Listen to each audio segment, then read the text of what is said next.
우리 몸속에서 가장 조용한 장기, 바로 간이죠. 그런데 이 침묵이 깨질 때 보내는 경고는요, 우리 생명하고 직결될 수 있습니다. 그래서 오늘은 간경변증이 보내는 그 숨겨진 신호들을 하나씩 파헤쳐보려고 합니다.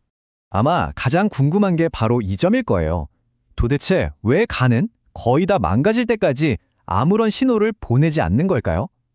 이 질문에 대한 답을 따라가다 보면 우리가 간을 어떻게 지켜야 하는지 그 가장 중요한 힌트를 얻게 될 겁니다. 간을 두고 조용한 일꾼이라고 부르는 데는 다 이유가 있습니다. 근데 바로 그 침묵 때문에 우리가 위험해질 수 있다는 사실 알고 계셨나요? 왜 그런지 한번 들여다보겠습니다. 간 질환이 진짜 무서운 이유가 바로 이거예요. 간은 정말 웬만해서는 아프다고 티를 내지 않거든요. 그래서 우리가 뭔가 좀 이상한데? 하고 느꼈을 때는 안타깝게도 이미 병이 꽤 깊어진 경우가 대부분입니다.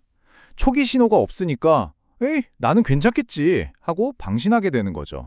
병이 깊어진다는 건 간이 말 그대로 돌처럼 딱딱하게 굳어간다는 뜻입니다. 이걸 바로 간경변증이라고 하는데요. 정확히 우리 간에 무슨 일이 벌어지고 있는 건지 그 핵심을 좀 살펴보겠습니다. 간경변증은 말 그대로 간이 굳어가는 병입니다. 계속되는 염증 때문에 우리 몸이 간을 치료하려고 막 애를 쓰는데 그 과정에서 실수로 정상세포 대신에 딱딱한 흉터 조직, 그러니까 섬유 조직을 자꾸 만들어내는 거예요. 원래는 말랑말랑해야 할 간이 거칠고 딱딱하게 변하면서 수많은 기능들이 서서히 멈춰버리는 거죠. 여기 보시면 두 간의 차이가 정말 극명하게 보이죠.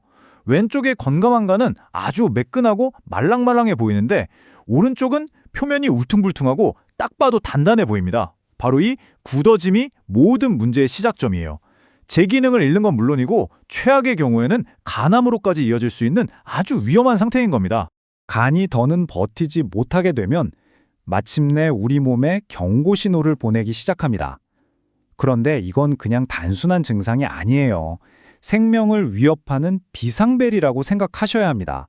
자, 이 네 가지는 우리 몸이 보내는 정말 절박한 구조 신호입니다. 첫째는 황달. 간이 해독을 못하니까 빌리루빈이라는 노란 색소가 몸에 쌓여서 눈 흰자부터 노랗게 변하는 거죠. 둘째는 복수. 간 기능이 떨어져서 수분 조절이 안 되니까 배에 물이 차오르는 겁니다. 셋째, 정맥류 출혈. 이건 정말 위급 상황인데 굳은 간 때문에 혈액순환이 꽉 막혀서 식도혈관이 압력을 못 이기고 터지는 거예요. 마지막으로 간성 뇌병증. 이건 간이 걸러주지 못한 암모니아 같은 독소가 뇌까지 올라가서 정신을 흐리게 만드는 겁니다. 이 중에 하나라도 보인다면 정말 1분 1초가 시급한 상황입니다. 그렇다면 도대체 무엇이 멀쩡하던 우리 간을 이렇게 돌덩이처럼 굳게 만드는 걸까요? 주된 원인들을 살펴볼 텐데 혹시 나에게 해당하는 건 없는지 한번 꼼꼼히 체크해 보세요. 우리나라에서는 만성 비형간염이 가장 큰 원인으로 꼽히고요. 두말할 필요 없이 습관적인 음주가 간을 직접적으로 공격하죠. 그런데 놀라운 건 술을 안 마셔도 비만이나 당뇨 때문에 생기는 비알코올성 지방간 역시 간경변증으로 이어질 수 있다는 겁니다. 그리고 아직 예방 백신이 없는 C형간염도 아주 위험한 요인 중 하나입니다. 이건 정말 흥미로운 역사적 사실인데요. 실제로 미국에서 술을 못 팔게 했던 금주법 시대에 간경변증 사망자가 급격하게 줄었다고 합니다. 술이 간에 얼마나 직접적인 영향을 미치는지 이보다 더 확실한 증거는 없겠죠? 자, 이렇게 위험 요인들을 알고 나니 좀 걱정되시죠? 다행히 우리에겐 간을 지킬 수 있는 확실한 방어 계획이 있습니다. 지금부터 그 방법을 제대로 알아보겠습니다. 오늘 제가 드리는 말씀 중에 이것 하나만은 꼭 기억하셔야 합니다. 간은 침묵하기 때문에 증상이 나타나길 기다리는 건 아무 의미가 없어요. 유일한 방법은 증상이 생기기 전에 미리 정기검진으로 내 간의 상태를 확인하는 것, 그것뿐입니다. 다행히 우리는 국가건강검진을 아주 적극적으로 활용할 수 있습니다. 만 40세에는 비형간염 검사를 받을 수 있고요. 2020년부터 추가된 만 56세에는 C형간염 항체 검사도 받을 수 있습니다. 물론 평소에 정기적으로 혈액 검사를 해서 간 수치를 확인하는 것도 기본 중에 기본인데요.